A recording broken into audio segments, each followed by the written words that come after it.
4th মের পর বুঝতে পারেনি যে ওর জন্য দলটার এই সর্বনাশ হয়ে গেছে? বুঝতে পারেনি? বোঝার তো একটা মানুষ তো বুঝবে। সবাইকে ডিসরেসপেক্ট করব, সম্ভব নয় আমার ওর সঙ্গে কাজ করা। আমি দিদির সঙ্গে আছি, মানে এই হারে হারের জন্য তো ওই তো সবচেয়ে বেশি রেসপন্সিবল। লোকে কি বলছে? আমার মতো সৎ রাজনীতিবিদ কজন আছে আমি বলছি তোমাকে, ক্লেম করছি আমি, কিন্তু আমাকেও তো চোর শুনতে হচ্ছে ওর জন্য।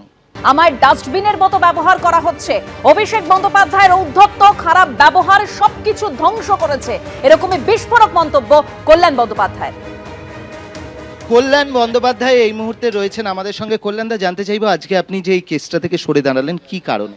কারণটা তো বলেই দিয়েছি যে আমি অভিষেক ব্যানার্জি ক্রিমিনাল রিভিশনটা করছিলাম, যেটাকে সিআইডি ডেকেছে। শুক্রবার দিন সারা দিন আমি বসে রইলাম, ধরলো না ম্যাটার, ধরলো না মামলা, মেনশন করলাম, বুধবার দিন আসতে বললো, মঙ্গলবার আমি দিল্লি থেকে তাড়াহুড়ো করে এলাম, প্রেস কনফারেন্স করি তাড়াহুড়ো করে এলাম, এসে দেখলাম সার্চ হচ্ছে, আমি দিদির বাড়িতে গেলাম, বুধবার দিন কালকে সকালবেলায় আমি মেনশন করলাম যে এরকম ইলিগাল সার্চ হয়েছে, এমন হয়েছে। জজ সাহেবকে বললাম তুমি মামলাটা নাও, বলো কালকে সকালবেলা আমি মামলা নেব।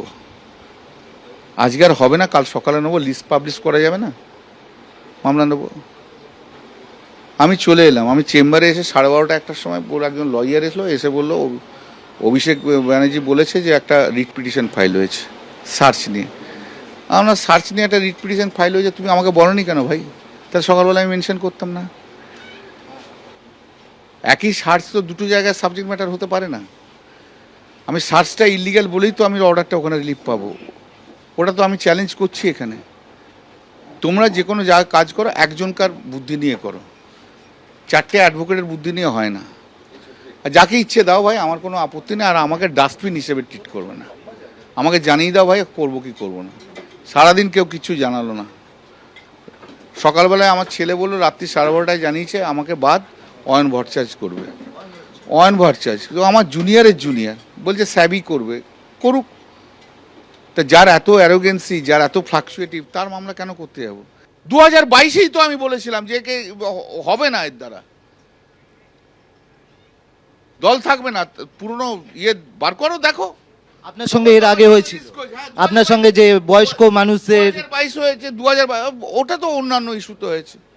যখন ওই গোয়া ত্রিপুরা নিয়ে হয়েছিল, তুমি খবর নাও।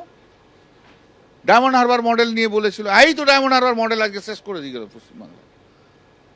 এই ডায়মন্ড হারবার মডেল নিয়েই তো কথা বলেছিলাম 2022, আমি একা। আপনি থাকবেন এই অভিষেক বন্দ্যোপাধ্যায় দলে? দিদি, এটা দিদির ওপর নির্ভর করছে।